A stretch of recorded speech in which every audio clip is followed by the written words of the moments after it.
नमस्कार, मैं साक्षी सहानी बहुत स्वागत करती हूँ आपका आइपा में। ये एक ऐसा मंच है जो प्रगतिशील राजनीति की बात करता है, जो बात करता है जनता से जुड़े सरोकारों की। इन्हीं मुद्दों पर बात करने के लिए हमारे साथ कांग्रेस से महानगर अध्यक्ष आशीष नौटियाल जी मौजूद है। सर, बहुत स्वागत है आपका आइपा में।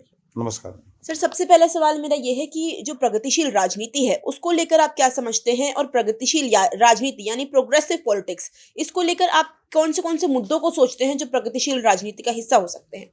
देखिए, राजनीति का आज की डेट पे जो राजनीति चल रही है वो प्रगतिशील राजनीति नहीं है। वो राजनीति एक इस तरह की हो गई है कि मतलब ऐसे लोग राजनीति में आ रहे हैं जो लोगों को देश और राज्य के प्रति मुझे नहीं लगता कोई भावनाएं हैं। ऐसे आदमी जो गलत काम करते करते करते राजनीति में आ गए। और राजनीति की आज की डेट पे अगर कोई सही परिभाषा माने जो चल रही है वो ये है, जो जितना बेकार आवारा बर्बाद किस्म का इंसान है वो राजनीति में नंबर 1 हो जाता है। और जो पढ़ा लिखा अच्छा समाज है जो कुछ कर सकता है वो राजनीति से दूर रहता है। जबकि प्रगतिशील राजनीति उसे कहेंगे। आज की डेट पे मैं युवाओं से आह्वान करता हूँ, मैं खुद एक व्यापारी था और व्यापार करते करते मुझे राजनीति में आना पड़ा और ये मेरी मजबूरी है। आप देखें, अगर हम लोग राजनीति में नहीं आएंगे, हम लोगों ने तो अपना जीवन जो करना था हमने अपनी आधी उम्र गुजार ली है। आने वाले बच्चों का भविष्य क्या होगा? जो भी राजनेता है, जब आपके कोई एजुकेशन ही नहीं है, आपकी एजुकेशन ही लड़ाई झगड़े, आप पे कितने क्रिमिनल केस चल रहे हैं, आप पे किसी, आप राजनीति में नंबर 1 हो गए। आप बच्चों के प्रति, बच्चों के रोजगार के प्रति आप क्या सोच सकते हो? आपको पता ही नहीं है रोजगार कैसा देना है, क्योंकि आप खुद कभी नौकरी नहीं की। और हम लोग जिस स्तर से आते हैं, हमने जमीन स्तर की नौकरी करी है। मेरी जब नौकरी की शुरुआत हुई, मैं आपको बताऊं, 1800 रुपए तनख्वाह से मैंने नौकरी करी। करते करते अपने बिजनेस करा और बिजनेस की मैंने कमियों को देखा, किस जगह पे हमारा बिजनेस टूट रहा है। आज व्यापारी वर्ग, अगर हम व्यापारी वर्ग की बात करते हैं, व्यापारी वर्ग देश की रीढ़ की हड्डी के समान है, अगर कोई इसे समझे तो। लेकिन सरकारों ने इन रीढ़ की हड्डियों को तोड़ने का काम किया है, व्यापारी को परेशान करने का काम किया है कि वो अपने व्यापार को छोड़ के अन्य कागजी कार्रवाई में, इन चीजों में इतना फंसा रहे कि व्यापारी ना कर पाए। तो मुझे लगता है कहीं ना कहीं, देखिए, एक प्रगतिशील राजनीति से कहीं एक अच्छी स्वच्छ राजनीति तब होगी जब एक युवा पढ़ा लिखा वर्ग राजनीति में आए और तैयारी करे कि मुझे राजनीति में जाना है और मुझे देश और राज्य के लिए कुछ करना है, तो ही प्रगतिशील वाली राजनीति कराई जाएगी।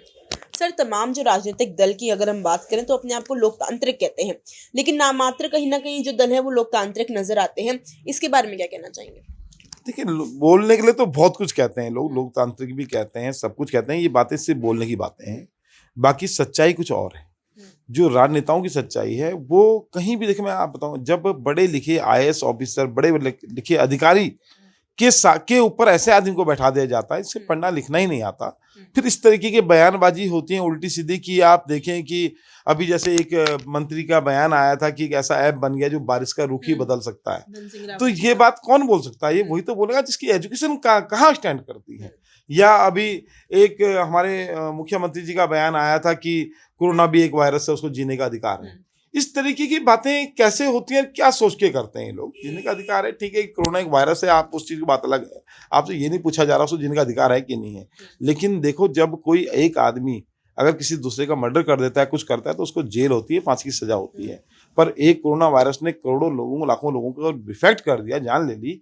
तो वायरस तो होते हैं, लेकिन वायरस खत्म करने के लिए भी होते हैं। तो ये वही सोच सकता है जो कहीं एजुकेटेड होगा। और आज की डेट में आप देखें, जिस प्रकार से कोरोना की वैक्सीन बनी, मेरे ख्याल से जनता को उसका नाम भी नहीं मालूम किसने वैक्सीन बनाई, किस कंपनी में वैक्सीन बनी। पर थैंक यू, मोदी जी के बोर्ड जगह जगह पे लगे हैं और जिस साइंटिस्ट ने आविष्कार किया, जिसने बनाया, उसको कोई नाम भी नहीं लेता।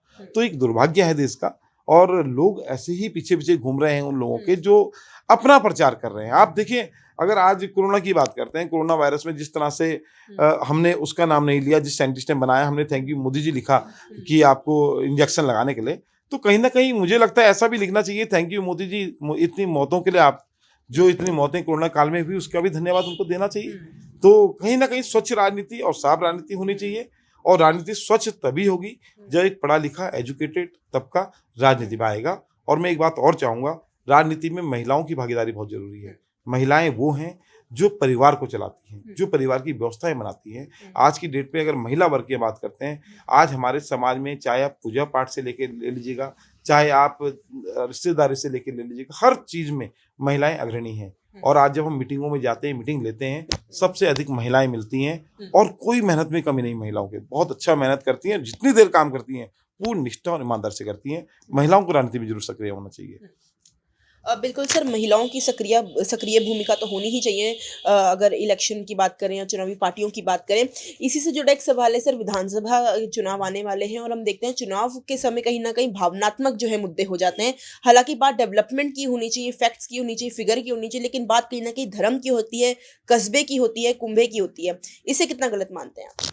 आज मेरा युवा नशे की हालत में पड़ा है। हुँ, आप देखिए होटल्स में, छोटे-छोटे होटल्स में, कोने-काने में होटलों में शराब इनको पिलाई जा रही है और हमारे ही नेताओं के द्वारा इन्हें नशे की क्या पुड़ियाँ खिलाई जाती हैं। हुँ, ये अभी रेबल सदानंद ने कुछ, आपने एक हमारे यूट्यूबर आ रखे हैं, उन्होंने पकड़ा था। हुँ, ये ब ब बस्तियाँ जो हैं, सपेरा बस्ती और ये बिंदाल पुल के नीचे, हुँ, ये सारा नशे का बहुत बड़ा काम हो रहा हुँ, है। और जब युवा वर्ग को आप वो नौकरी नहीं दोगे, तो कहीं न कहीं वो अपनी मेंटली फ्रस्ट्रेशन हटाने के लिए कुछ न कुछ गलत काम करेगा। हुँ, और नशा बड़ी आसानी से उपलब्ध है। आप हुँ। जाएँ, नशा लाएँ, नशा ले सकते हैं, यूज़ कर सकते हैं। सरकारों ने युवाओं को नशे में धकेलने का काम किया, रोज़गार की व्यवस्था नहीं करी।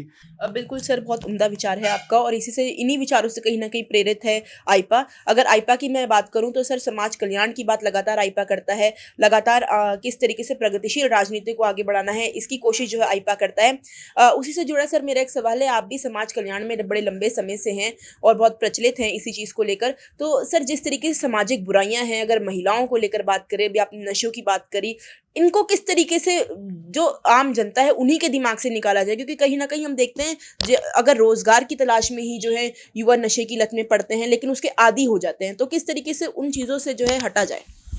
देखिए, आदमी नशा कब करता है? देखिए, पहले तो आदमी हो या आजकल लेडीज़ें भी नशा करने लगी है, हुँ, जब उस पे टाइम होता है हुँ, फालतू। हुँ, आप जब उसे रोज़गार ही नहीं दोगे, हुँ, घर वाले कहेंगे तुम सुबह से शाम तक घर में पड़े हो, हुँ, वो घर से रोज़गार की तलाश में निकलेंगे तो यही यूज़ करेंगे। हुँ, और फिर नशा बड़ा आसान है, नशा मिलना सबसे आसान है। हुँ, आपको, आप देखें, एक समय था जब दारू का 1-2 ठेके देहरादून में हुआ करते थे, हुँ, आज हर थोड़ी दूर में आपको ठेके मिल जाएँगे। हुँ, तो नशा सरकार ने प्रोवाइड कराने का बड़ा अच्छा काम सोचा और सरकार ने कहा सबसे ज़्यादा दुकानें इस चीज़ों की खुलाई जाए। हुँ, आदमी जहाँ चाहे आराम से ले और दिन भर पड़ा रहे, हुँ, ना खाने की होश, ना नौकरी की होश, घर बर्बाद हो रहे हैं, घर टूट रहे हैं।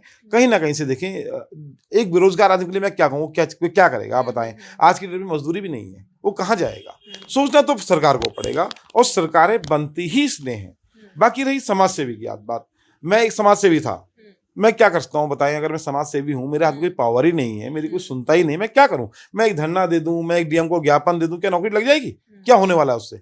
इनसे नहीं होगा, कहीं न कहीं हमें सत्ता में आना होगा और सत्ता में आकर उस जगह पे बैठना होगा, उस पावर को यूज़ करना होगा।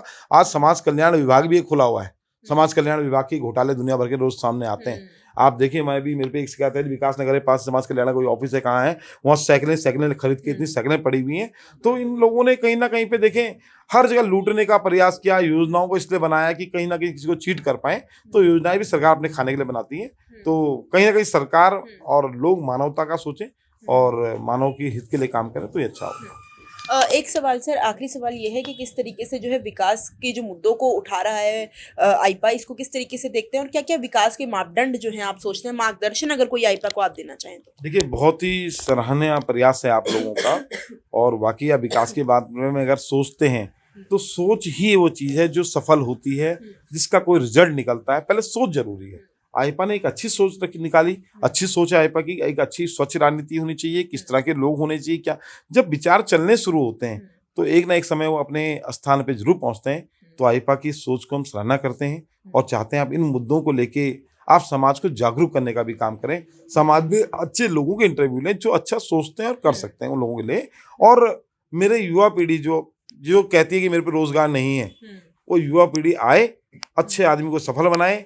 अगर खुद चाहती है, खुद चुनाव लड़े, ज़रूरी नहीं है चुनाव पैसों से लड़ा जा सकता है। आज भी 40% आबादी ऐसी है जो वोट डालने जाती नहीं है। आप उस आबादी को पकड़ें और आप चाहे किसी भी रूप में आगे आएँ, पर आगे आएँ और आने वाला समय अच्छा होगा। आइपा के साथ जुड़ने के लिए सर धन्यवाद। बहुत-बहुत धन्यवाद आपका। ये थे आशीष नौटियाल जी हमारे साथ, जिन्होंने विभिन्न मुद्दों पर हमसे बातचीत करी। अगर आइपा का ये प्रयास आपको अच्छा लगता है तो हमारी वीडियो को लाइक करें, हमारे चैनल को सब्सक्राइब करें। धन्यवाद।